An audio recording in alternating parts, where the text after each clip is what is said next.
Still and silent, calm before the Okay, Assalamualaikum warahmatullahi wabarakatuh. Nama saya Muhammad Fakri Syakrin bin Muda. Saya selaku kameraman kita pada hari ini. Pada hari ini kami akan melakukan kajian di Makam Rendah Syariah Kelang dengan tajuk Al-Yaqinu la yuzalu bisyak. Seterusnya saya akan memperkenalkan ahli kumpulan dan juga menerangkan tentang tajuk kami, iaitu Al-Yaqinu la yuzalu bisyak.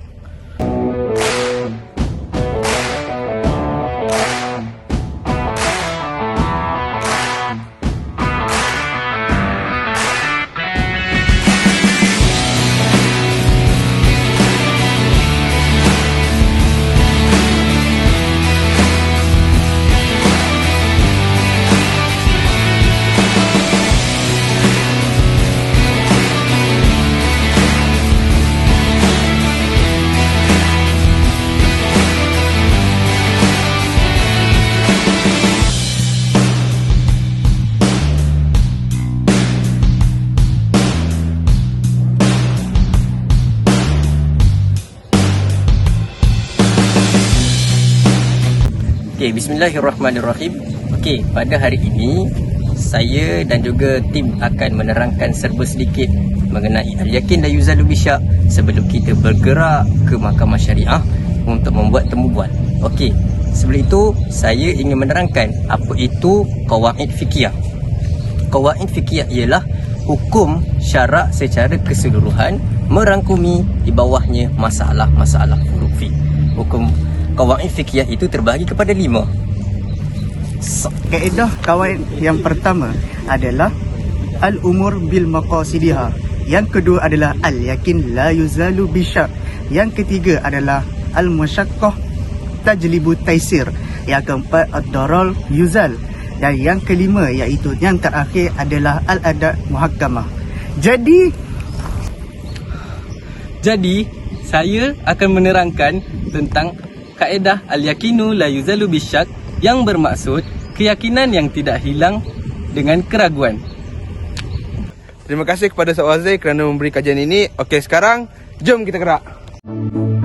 still and silent, calm before the storm, gold and diamonds, jewels behind the throne, into the night, out of the dark, take to the sky, chasing the stars, all that we said, all that we are, waiting to fly, this is the start. Hide and seek, reason and rhyme, grand and glorious, living the dream, yours and mine, euphoria.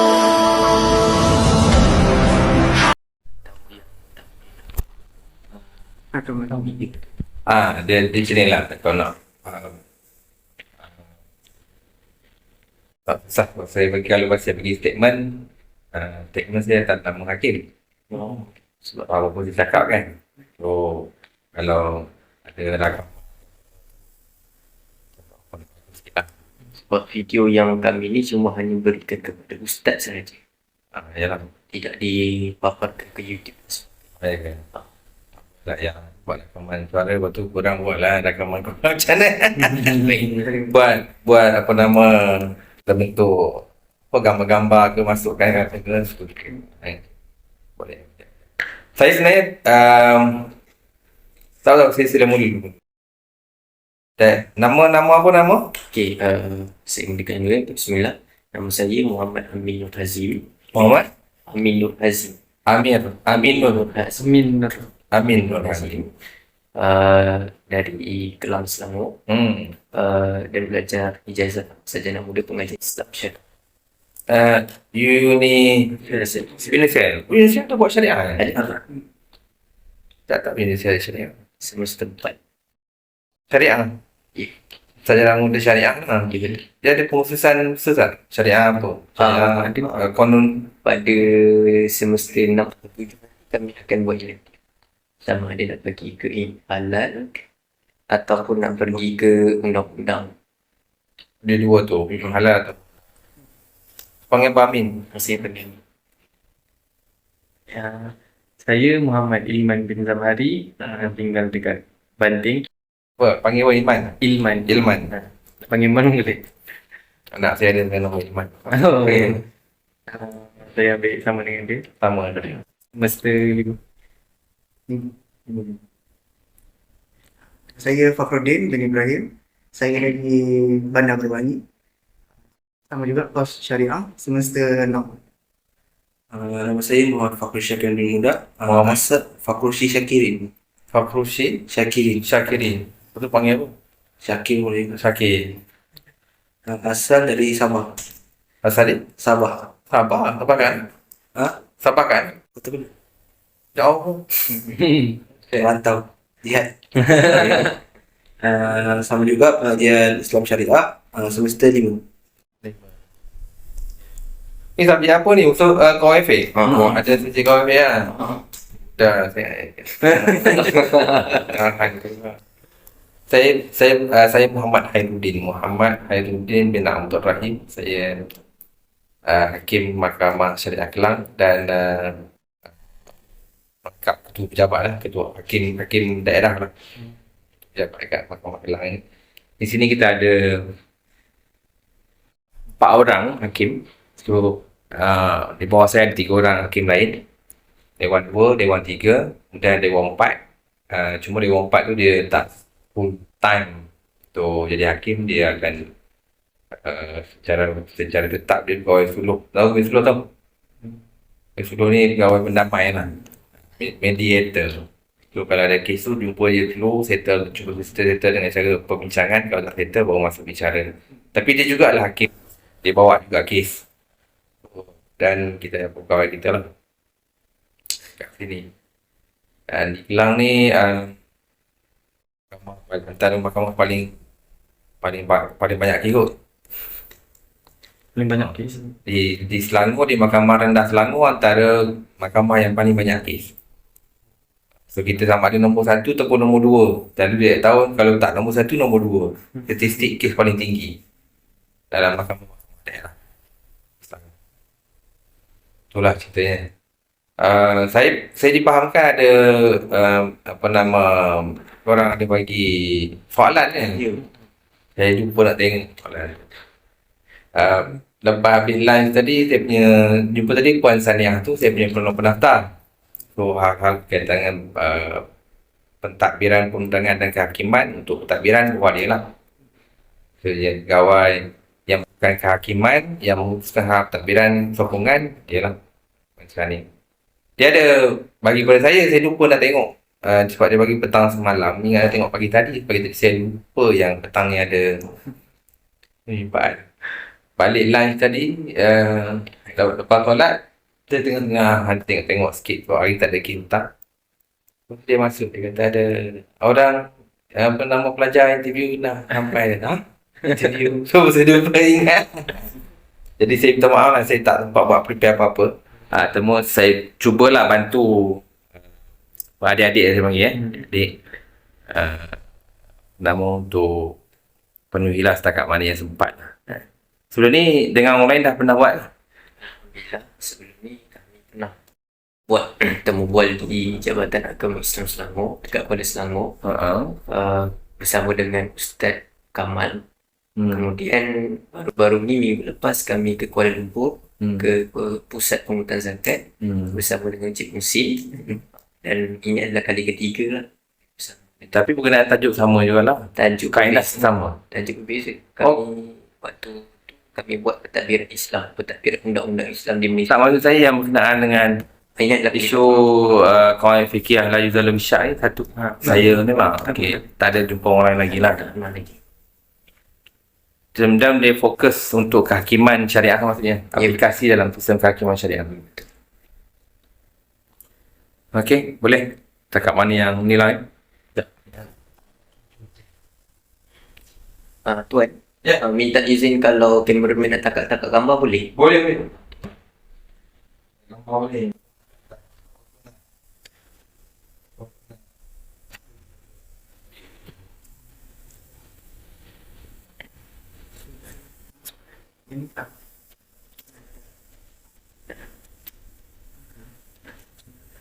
Sorry. Kadang boleh jadi hakim ni macam tu lah masalah dia. Semua nanti tadi kami ada buat vlog tau. Vlog untuk pembuka dekat Unisen.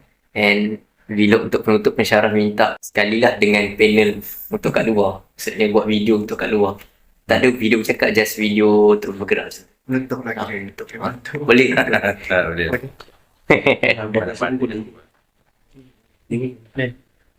Apa tu?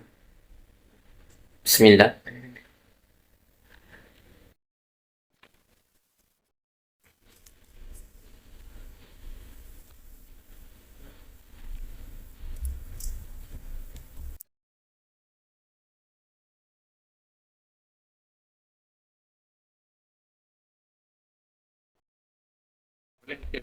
Bismillah. Okay, soalan saya yang pertama, bagaimanakah prinsip al-yakin la yuzalu bisyak dari sudut kawaid fikih itu sendiri dapat diterapkan secara praktikal dalam keputusan mahkamah? Macam mana? Ya, Bagaimana aplikasi lah maksudnya? ya betul. Kawaid fikir la yuzalu bisyak. Tadi sempat saya cuba nak cari buku ada keputusan mahkamah alasan penghakiman, tapi sebab lupa tak sempat nak tengok buku ada kita aplikasikan. Tapi secara umumnya sebenarnya banyak aplikasi kaedah la yuzalu bisyak ni digunakan semasa penghakiman. Teramat banyak lah, teramat banyak. Sebab sebagai contoh lah dalam isu melibatkan, tapi yang paling banyak sekali bukannya kaedah kaedah usul itu, kaedah asas itu, kaedah induk itu, kaedah umum, kawaid yang umum itu, tapi kaedah kawaid al-mutafarri'ah yang pecahan daripada itu yang banyak itu, daripada kaedah yakin la yuzalu bisyak. Tentunya kaedah la aslu baqa'u ma kana ala ma kana, ataupun kaedah al-adam, kaedah al-aslu bara'atu zimmah. Itu kaedah-kaedah yang terpecah daripada kaedah-kaedah yakin la yuzalu bisyak, kaedah yang kedua kan, kaedah umum itu. Jadi yang ni memang banyak sangat kita pakai. Boleh katakan sebab kita kat mahkamah syariah contohnya isu berkenaan dengan nafkah. Isu nafkah. So kaedah yang banyak ialah mesti ada kaedah, dia mesti ada pihak yang mendakwa dan pihak yang kena dakwa. Al-bayyinatu 'alal mudda'i wal yamin 'ala man ankara. Itu orang yang mendakwa itu terbeban kepada beban pembuktian. Kalau orang yang kena dakwa jika dia ada keterangan terhadapnya, maka dia berhak untuk bersumpah. Orang yang terbeban dengan sumpah. Jadi dalam bila melibatkan dakwa, maka sudah mestinya ada beban pembuktian. Bila ada beban pembuktian, nak tentukan sesiapa yang mempunyai beban, maka kena tahu siapa asalnya di mana. Asalnya di mana. So, orang yang menanggung beban adalah orang yang menepati asal. Contohnya, dalam isu melibatkan seorang isteri mendakwa bahawa suaminya tak bagi nafkah. So, asalnya nafkah itu ada atau nafkah itu tak ada? Apakah yang yakin pada nafkah itu? Nafkah itu wujud atau nafkah itu tak wujud? Maka kaedah yang digunakan adalah al-aslu al-adam. Asal itu nafkah tak ada. Orang yang mendakwa nafkah itu ada, maka orang itu yang terbeban dengan pembuktian. Maka siapa yang mendakwa nafkah ada? Suami. Mendakwa nafkah itu wujud. Bapa mendakwa nafkah itu wujud. Isteri yang menuntut al-mudda'i, maka dia tidak terbeban untuk membuktikan bahawa nafkah itu tidak dibayar. Tetapi orang yang terbeban untuk membuktikan nafkah itu dibayarlah pada suami. Maka dalam konteks itu, walaupun isteri itu mungkin adalah plaintiff dalam tuntutan, tetapi dia bukan al-mudda'i, tetapi dia al-mudda'a alaihi bagi fakta itu. So konsep memang amat besar pemakaiannya. Konsep itu bukan sekat dia dalam konteks penentuan fakta yang kecil, tapi asal kepada penentuan ke mana anda tuju suatu kes. Sama ada pihak A ini adalah al-mudda'i atau pihak A ini adalah mudda'a alaihi. Itu juga sebalik. Dan penentuan asal ini juga akan menyebabkan hala tuju ke mana kes itu. Kalau contohnya si A ni, B contohnya dia adalah suami dalam kes tersebut. Dia fahamnya dia ialah dia ini adalah al-mudda'a alaihi. Orang yang mempunyai hak untuk sumpah, menafikan. Maka plaintiff ialah isteri dia itu ialah al-mudda'i, iaitu orang yang terbeban kepada bayinah. Maka bila begitu keadaannya, terfahamnya begitu, akan menyebabkan hala tuju itu akan berubah. Apa hala tujunya? Dia akan menafikan dakwaan isteri dia, dan pada anggapan dia ialah beban membuktikan kepada isteri, dan di akhir dia akan bersumpah menafikan. Jadi dia dah silap. Sedangkan pada dalam isu yang saya sebutkan tadi, asal itu ialah apa dia? Asal itu tiada. Maksud asal tiada ialah pada menepati faktanya adalah kepada isteri. Maka isteri sebenarnya al-mudda'a alaihi dan suami adalah al-mudda'i. Maka besar kesannya oleh kerana salah awalnya tadi menyebabkan di akhir kes dia memang akan kalah suami. Nampak tak? Bukan sangat kecil saja. Kecuali memang sangat besar dan menentukan siapa dia. Tapi dia tidaklah spesifik kepada kaedah umum al-yakin la yudar fi syarr, tapi kaedah khusus kepada al-aslu al-adam ataupun al-aslu baqa'u ma kana ala ma kana, iaitu kaedah al-mutafarri'ah min qawaid yang asal itu kan. Jadi kalau kita lihat dalam konteks itu, memang banyak sangatlah. Ini semua kes di mahkamah syariah menggunakan kaedah itu. Menggunakan kaedah itu. Kaedah sahibul hal. Sahibul hal. Tahu kan hadis apa nama? Berkenaan dengan saya lupa nama tu. Apabila dia mendakwa seorang Yahudi mendakwa bahawa tanah itu tanah milik dia dan dinafikan oleh pihak seorang Muslim. Dia kata tak, ini milik bapa ni. Sedangkan tanah itu telah pun dikuasai. Dia telah, Yahudi tadi bercucuk tanam di tanah itu. Dia telah menguasai tanah itu. Dan yang Muslim tadi dia telah tinggal kampung dia.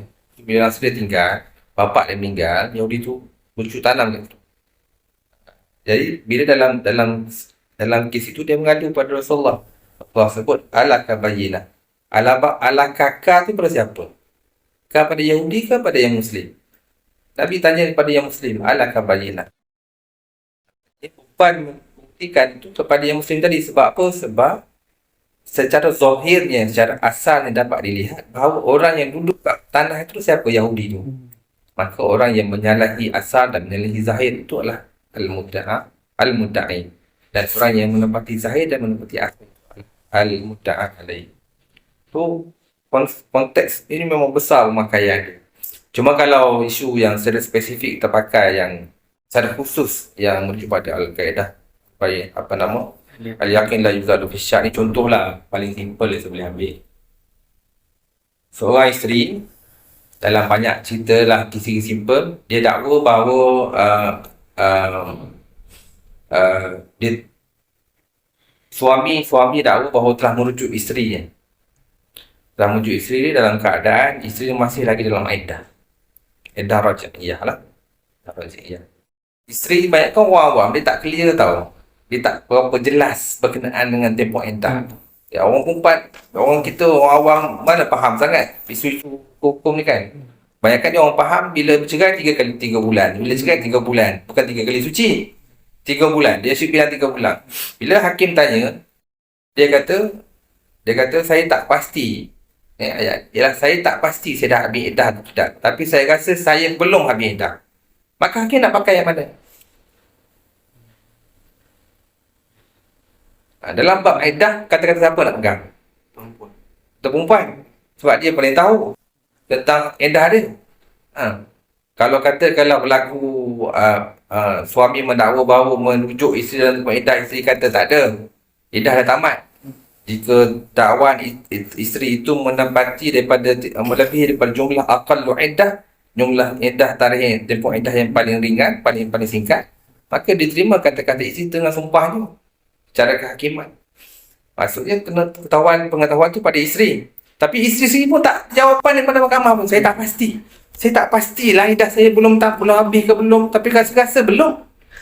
Hakim nak pakai mana? Kaedah ni pakai al-yakin la yuzal bisyak. Maka ialah iddah itu masih berterusan, itu yakin. Yang tamat iddah itulah syak. Maka dalam kes itu hakim boleh buat keputusan. Boleh apply. Al-yakin la yuzal bisyak. Banyak sangat ni.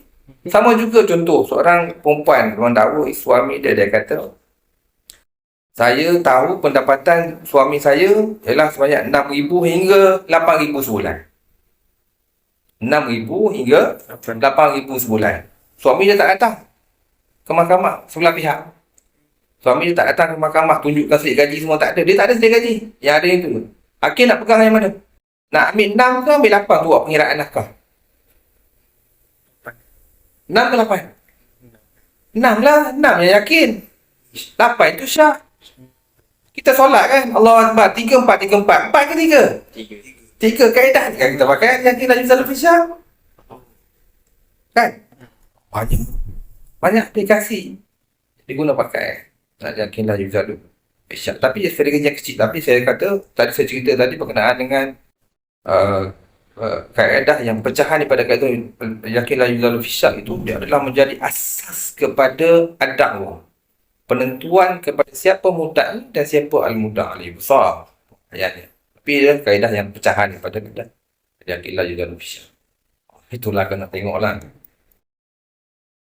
Okay, boleh? Boleh. Baik, untuk soalan kedua, macam tadi dah beritahu tentang contoh-contoh pun ada juga diselitkan juga. Tadi tu kan soalan saya berkaitan dengan contoh. Sudah disebut, jadi saya kena tukar soalan. Tak apa. Jadi kalau ikut Saya pun sebab tak tengok soalan apa. Saya tak boleh nak jawab soalan. Jadi ikut pandangan tuan aku berkait dengan al-yakin la yuzalu bisyak ni, adakah sesuai untuk kita sebagai pihak mahkamah untuk nak gunakan benda itu berbanding dengan kaedah-kaedah lain? Adakah ini menjadi satu kaedah yang utama ataupun sebenarnya ada lagi bagus daripada ni al-yakin? Tak, dia bukan begitu. Kita tak boleh fikir begitu caranya. Apa yang lebih penting ialah fakta yang diputuskan oleh mahkamah itu oleh hakim. Adakah berkaitan dengan kaedah itu? Adakah fakta yang diputuskan itu berkaitan dengan fakta itu? Saya ambil contohlah. Dalam kaedah yang pecahan daripada kaedah al-yakin la yuzal bisyak, kita ada kaedah al-aslu al-adab. Satu lagi kita ada kaedah al-aslu baqa'u makana ala makana. Dalam satu situasi satu kes, seorang isteri mendakwa bahawa suaminya tidak pernah memberi nafkah padanya sejak pada awal. Kan? Satu lagi kes ialah tak nafkah juga. Seorang isteri mendakwa dulu suaminya baik, bagus aja. Sejak dia kahwin nombor 2 ni, dah mula tak bagus dah tak ingat rumah dah. Dah mula tak bagi nafkah dah. Dulu bagi nafkah, eloknya. Isu nafkah juga. Jadi kita nak pakai sesuainya dalam tajuk yang sama dalam isu nafkah. Dan dalam kaedah bawah yang pecahan daripada kaedah al-yakin la yuzal bisyak. Tapi nak pakai yang mana? Contoh kalau yang pertama dia kata tak pernah bagi nafkah, maka kaedah al-aslu al-adam. Tapi kalau dia kata dia pernah mengakui, dia akdi ikrar depan mahkamah, suami dia elok je sebelum ni bayar, al-aslu baqa'u makana ala makana, maka siapa mudda'i? Dalam yang kedua, isteri lah mudda'i. Sebab faktanya suaminya elok itu adalah fakta asal. Bakok kekal sehingga terbukti sebaliknya. Yang suami tak bagi nafkah itu adalah perkara yang mendatang. Kan? Maka tengok artinya dalam mungkin kita nampak dalam isu yang sama, tapi sedikit sahaja fakta itu telah berubah. Jadi pemakaian pada kaedah telah tak sama. Dan memberi kesan besar kepada apakah hala tuju kes itu. Kalau hakim tak faham pemakaian kaedah-kaedah itu, hakim pun salah buat penghakiman. Kalau kan dia menggunakan dua-dua al-aslu al-adab dalam kes itu, Pada hari yang pertama, asalnya ialah memihak kepada isteri. Maka isteri dalam kisah al-mudda'a alaihi. Tapi asal yang kedua memihak pada suami. Maka suami ialah al-mudda'a alaihi. Kesalahan siapa? Beban pembuktian dah pada orang lain berbeza. Kalau hakim tersalah, peguam tersalah, salahlah kesalahan kisah. Tidak adil. Jadi pemahaman terhadap pemakaian kaedah fikih ni memang penting dalam tak faham habis kelang kabut.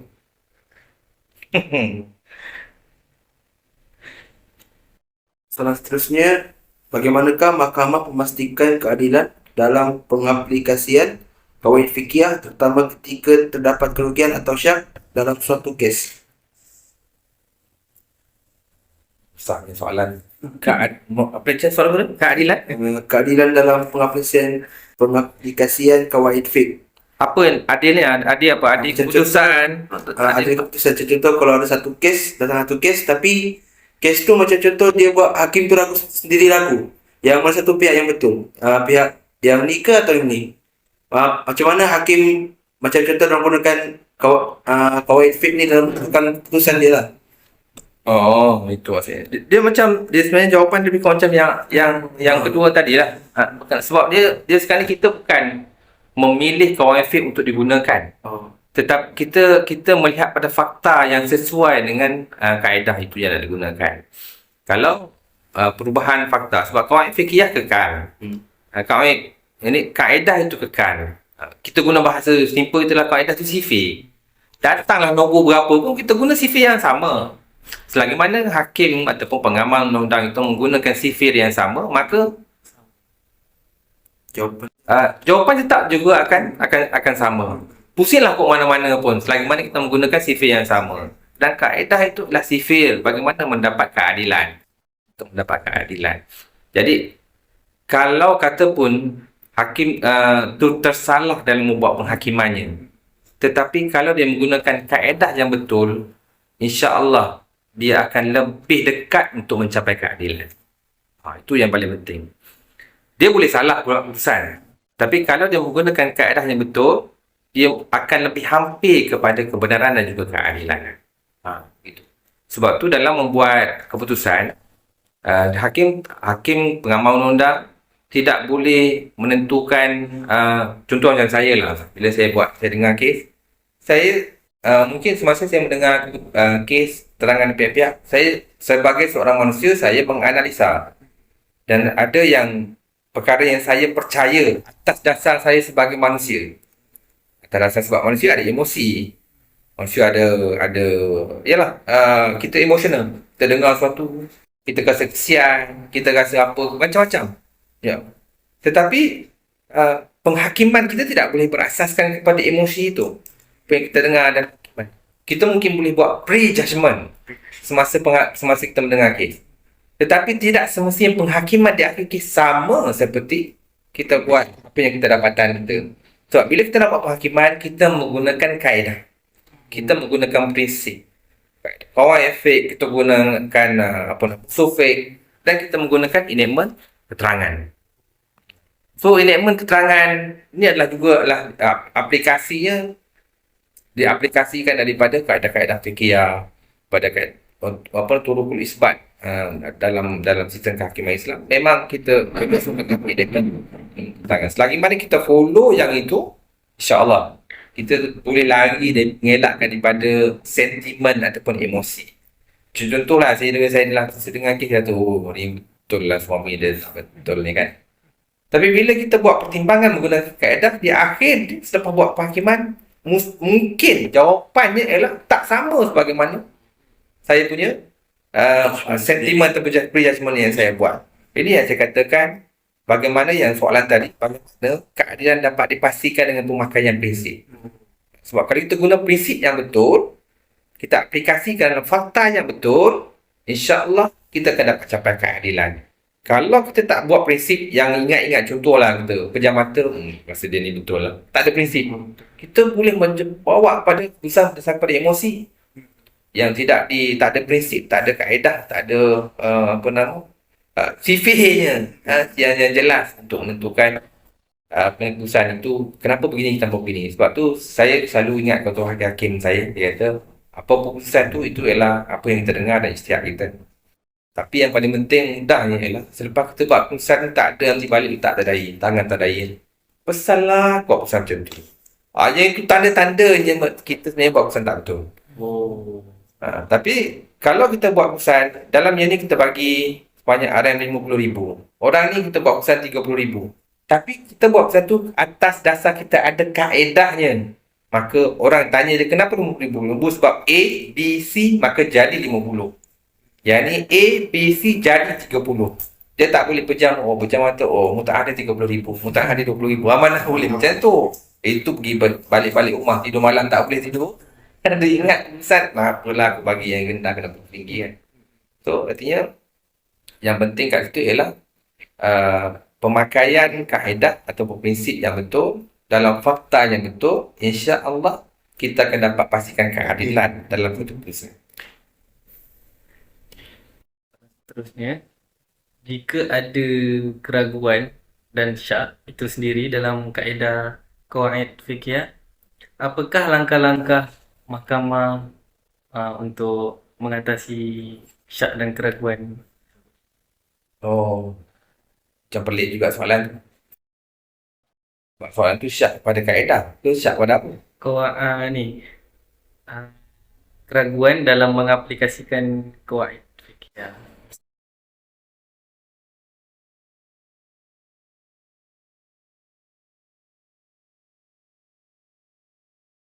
Isyak tu untuk menyelesaikan tersebut. Jadi macam mana tindakan tuan? Dia hakim macam ni. Hakim dia tak boleh buat keputusan kalau dia tak clear, tak boleh, tak pasti. Kalau dia tak pasti, dia kena hendaklah menangguhkan keputusan. Dia tak boleh buat keputusan. Kalau hakim tak clear A ke B, maka mana boleh hakim buat macam tu.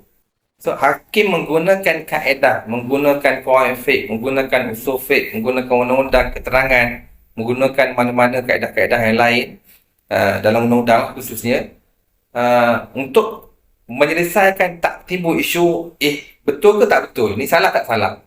So prinsip itu yang akan menentukan nanti bahawa ini betul atau tak betul. Dia tak boleh antara salah tak salah. Hakim tak boleh macam tu.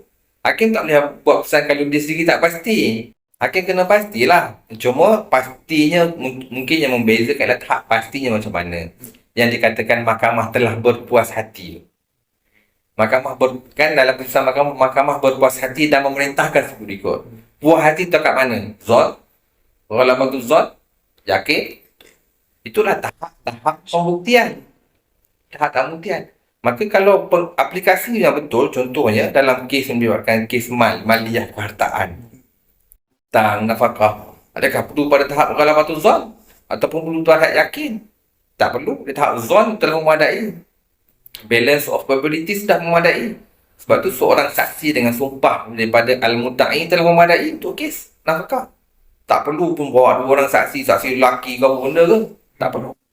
Jadi, kalau dia faham konsep itu, maka tak timbul lagi tentu tak tahu mana betul, tak tahu mana salah. Tak clear. Maka, kalau tak clear itu, maksudnya dia belum ada keputusan lah.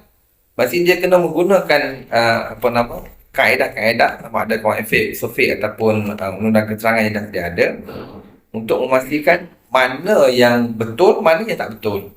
Dan yang dikatakan betul tak betul itu memuaskan hati dia mengikut tahap pembuktian bagi kes-kes tersebut.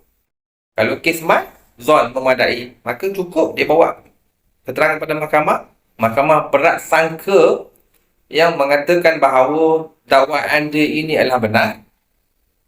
Mahkamah dah boleh bagi keterangan, bagi penghakiman terhadap bagi pihak dia. Tapi kalau kata kes perceraian itu mana boleh zon?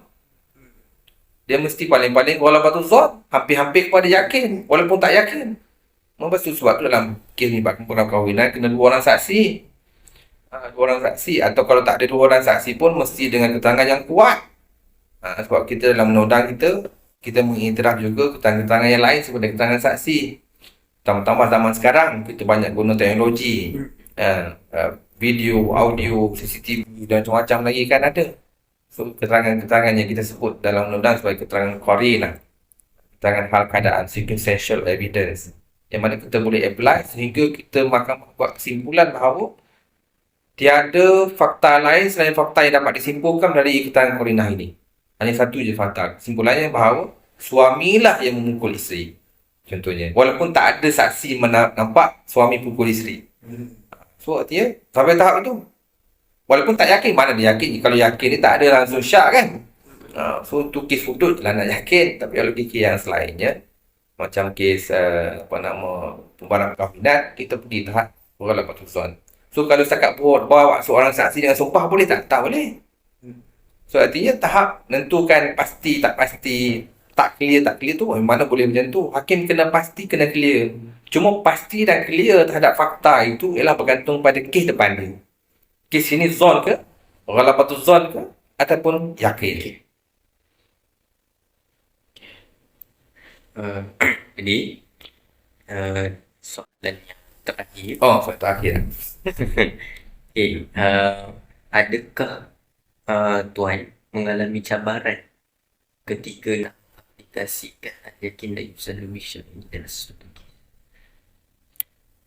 Pengalaman tuan Cara peribadi lah. Cara peribadi sebab kepada saya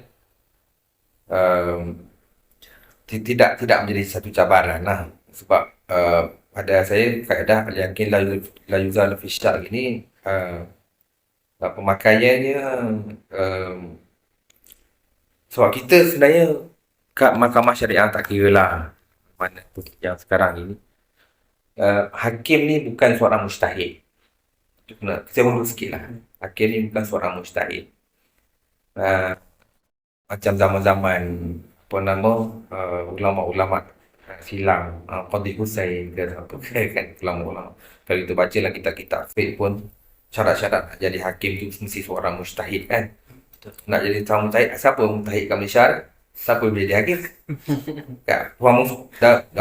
Mufti negeri pun tidak mengaku bahawa dia seorang yang mujtahid. Bahkan ijtihad pun ijtihad istimai, ijtihad secara bersepakat yang berkumpulan antara jawatan kuasa fatwa, bukanlah ijtihad mufti. Dia sendiri pun tak mampu untuk ijtihad seorang diri. Hakim pun boleh dapat kan, bukan mufti pun. So jadi hakim banyak bukan merujuk pada kaedah yang raw. Kaedah yang raw. Saya ambil contoh lah. Kita guna, kita belajar FA, kita belajar usul fiqh. Tujuannya untuk apa? Untuk kita faham nas. Dan pengaplikasian nas dalam, tahqiq nas tu dalam situasi. Kan? Dalam situasi semasa. Aplikasi. Itulah kerja mujtahid tu. Kerja mujtahid tu. Kan? Istinbat al-hukm daripada masadir. Mengeluarkan hukum daripada masdar-masdar, sumber-sumber hukum, Quran, Sunnah kan? Jadi adakah kita mampu sampai tahap tu? Tidak. Kita tak mampu. Kita lebih kepada apa yang ada ialah memilih pandangan-pandangan yang telah ada dibuat oleh imam-imam mujtahid dalam kitab-kitab. Kita termeja. Kita baca kitab-kitab tu jelah. Kan? Tu sebab ada tadi nak buat penghakiman. Belik sana, belik sini, tengok. Oh, betul dengan fakta akhir pemakaian. Tengok. Jadi, kita bukan tu dari konteks umumnya, contoh, kita nak kata dalam, okey, saya balik ke contoh, saya bagi simple. Contoh yang sama. Kita katakan bahawa asal itu ialah, dalam bab nafkah, asal al-aslu al-adam. Adakah kita faham bahawa al-bayyinah itu ditanggung bebannya terhadap suami kerana kita membuat aplikasi, kita faham Al-Quran berkenaan dengan kewajipan nafkah suami kepada isteri?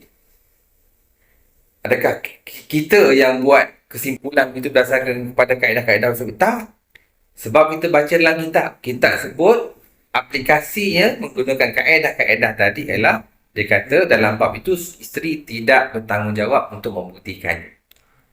Tapi apabila kita seorang pelajar ini, kita belajar, kita baca, kita faham bagaimana dapatan mengatakan bahawa dalam kitab fiqh itu mengatakan bahawa isteri, suami adalah orang yang terbeban untuk buktikan. kita faham bahawa kalau kita belajar, kita tahu, oh dia guna kaedah al-yakin la yuzalu fi syak. Bila kaedah al-mutafarri'ah dia al-aslu al-adam. Bukan kita ijtihad mengeluarkan hukum daripada Al-Quran dan hadis. Tidak. So artinya, kalau kita nak rujuk dari sudut konteks yang tadi, untuk hakim membuat keputusan dan merujuk secara direct khusus kepada kaedah dalam fiqh, khususnya untuk la yuzalu fi syak ini, dia tidaklah aplikasi dia secara direct gitu, kecuali dalam perkara yang kecil. Macam sebut tadi lah, seorang isteri kata, suami saya melafazkan cerai antara jam 8 malam sehingga jam 9 malam. Mana yang yakin? 8 ke 9? 8. Tak, 9. Sebab talak itu tak ada asalnya. Oh, faham. 8 mungkin ada. Antara 8 hingga 9. Dari 9 yang mesti ada. 8 mungkin ada, 8,5 mungkin ada. 9,5, 8,5 ada. Tapi pukul 9, 8 hingga 9 kan? Jadi 9 tu yang yakin. Kan? So, kita dalam konsep kecil itu kita pakailah. Sebabnya tak ada lagi tak disebut macam tu. kita boleh kita gunakan. So, artinya kalau tanya saya dari konteks untuk pemakaian, secara umumnya untuk aplikasi bagi penentuan sama ada ini adalah letak sama ada hukumnya boleh jadi sah, tidak sah, halal, haram, harus dan lain-lain itu, bukanlah kita aplikasi menggunakan kaedah, contohnya la yuzalu fi syak untuk faham nas itu, tapi kita banyak rujuk dalam kitab. Tapi kalau pemakaian dalam aplikasi yang kecil-kecil itu, kita memang guna masa mendengar kes. Ya, on the spot pada waktu itu. Contohnya bila dia mengaku, saya tak ingat lah, tapi antara jam 8 hingga 9. Jadi mahkamah nak sabit 8 ke 9? Maka 9 lah. Tak boleh dia kata sabit 8. Jadi, kita guna, kita pakai. So, dalam konteks itu, tidaklah menjadi permasalahan. Sebab soalan tadi, susah ke, payah ke nak apply? Konteks itu saya rasa tak. Sebab saya tak berani jawab, tak. Tiba-tiba besar lagi aplikasi. Aplikasi lain tu saya tak aplikasi begitu. Aplikasi saya banyak rujuk dalam kitab-kitab je. Saya bukanlah seorang mujtahid untuk menggunakan kaedah untuk mentafsir, untuk memfaham nas-nas ataupun masadir. Tidak. Faham kan? Jadi, saya katakan tidak menjadi permasalahan itu dalam konteks yang kecil-kecil seperti itu. Tapi dalam konteks penentuan hukum yang mana telah ada perbincangan dalam kitab fiqh, yang kita rujuk kitab je. Ini bukan ijtihad untuk menentukan macam mujtahid itu, tidak. Kita banyaknya ialah ijtihad juga. Ijtihad memilih pandangan.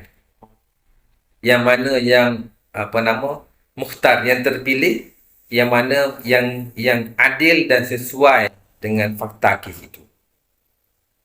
Contoh, seorang lelaki dan seorang perempuan mendakwa dia telah berkahwin. Dia kahwin kat mana? Kahwin kat sekian-sekian tempat. Wali ada, wali tak ada. Dia guna nikah tahkim.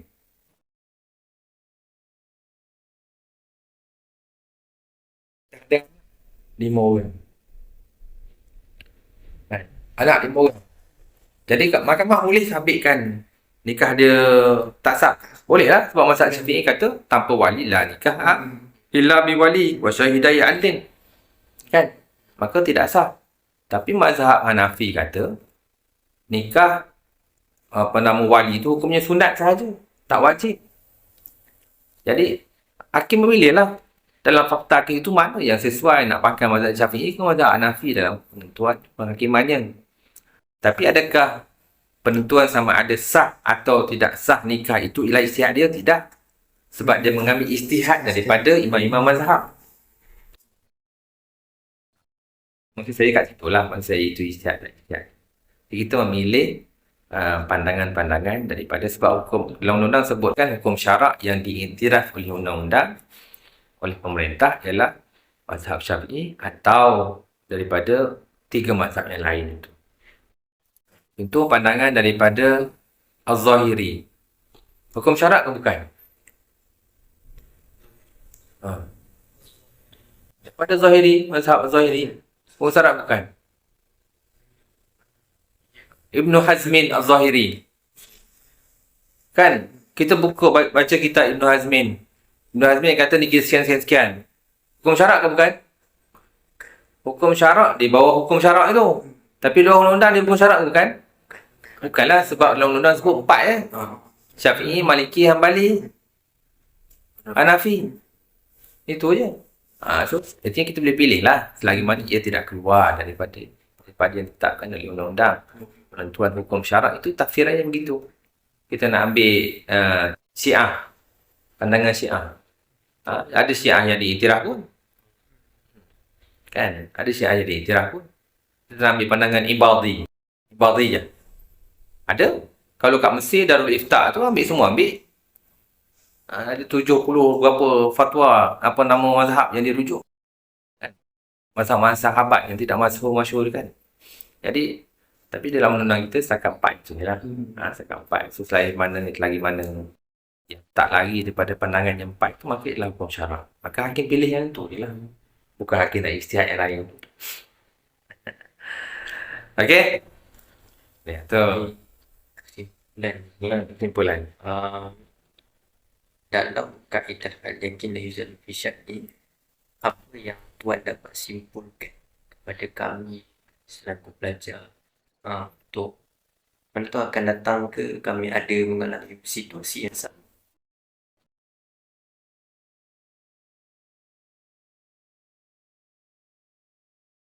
Dan kena juga fisyak.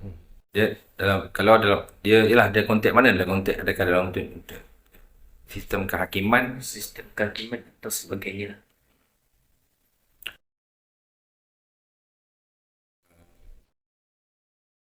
pemakaian dia luas. Pemakaian dia luas. Yakinlah juga lebih syak. Ia berkenaan dengan yang paling besar kalau kes melibatkan jenayah kan, kita ada al-aslu bara'atul zimmah. Semua kes jenayah hanya itu yang asasnya, al-aslu bara'atul zimmah. Maka beban pembuktian tu hanya kepada pendakwa je. Tak kisahlah macam mana kes pun pendakwa kena buktikan sampai ke akhir. Dan pihak yang kena dakwa tiada beban pembuktian untuk membuktikan dia bersalah atau dia tak bersalah. Kan? So, pemakaian dia luas lah. Campur sama dengan kita, macam kita kan. Awak pegang telefon. Saya kata, tu telefon saya. Tak? Dalam kita nak guna kaedah fiqhiyah tu, telefon siapa? Awak lah, sebab awak yang pegang. Awak sahibul hal. Orang yang memiliki telefon itu. Maka jika saya dakwa, saya yang kena cakap yang tu saya punya. Saya yang kena buktikan. Saya jadi kalau tiba-tiba kita tahu, kalau kau kata kau punya, kau buktikanlah. Apa dia kata? Kalau kau kata kau punya, kau buktikanlah kau punya. Salah lah tu konsepnya. Maksud sebab itulah kaedah al-mutafarri'ah daripada kaedah itu. Amalan harian kita tu kan. Jam tu kat tangan awak. Awak kata, dia kata itu jam saya. Lepas tu awak kata, tak, ini saya punya lah. Saya pula cakap kata, awak buktikan awak punya. Boleh macam tu? Tak boleh. Tentangan dengan kaedah. Kaedah yang tadi ialah kaedah itu awak adalah orang yang memiliki perkara tersebut, maka awak lah. Jadi saya yang kena buktikan yang tu saya punya. Awak perlu buat apa? Tak perlu buat apa-apa. Bismillahirrahmanirrahim. Alhamdulillah Rabbil Alamin. Kita sudah pun tamat sesi berbual bersama dengan Hakim, Tuan Hakim di Mahkamah Syariah Rendah Kelang. Sedikit ingin memberitahu kepada audiens di mana pihak Mahkamah Syariah Rendah Kelang ini memohon agar tidak membuat rakaman secara visual terhadap Tuan Hakim itu sendiri kerana ia melanggar privasi Tuan Hakim itu sendiri. Kerana kita tahu bahawa setiap kenyataan yang dikeluarkan oleh Hakim akan menjadi perdebatan sekiranya rakaman visual yang kami buat ini tersebar ke media sosial. Jadi sekian sahaja daripada kami. Kami memohon maaf sekiranya ada salah dan juga silap, ada kesilapan daripada teknikal dan juga sebagainya. Kami memohon maaf. kami mengucapkan terima kasih sekali lagi kepada Ustaz Muhammad Wazir kerana banyak membantu kami dari sudut permohonan sehinggalah ke selesai, sehinggalah ke pengdokumentasian dalam membuat temu bual bersama dengan Mahkamah Syariah Kelang ini. Dan saya juga berterima kasih kepada tim saya iaitu Fakhruddin, kameraman yang sedang merakam iaitu Fakhrushi, dan saya minta maaf apabila ada seorang lagi ahli iaitu Muhammad Ilman, dia sedang membuang hajat sebentar di tandas. Itu sahaja daripada saya. Sekian, wabillahi taufiq wa hidayah. Assalamualaikum warahmatullahi wabarakatuh.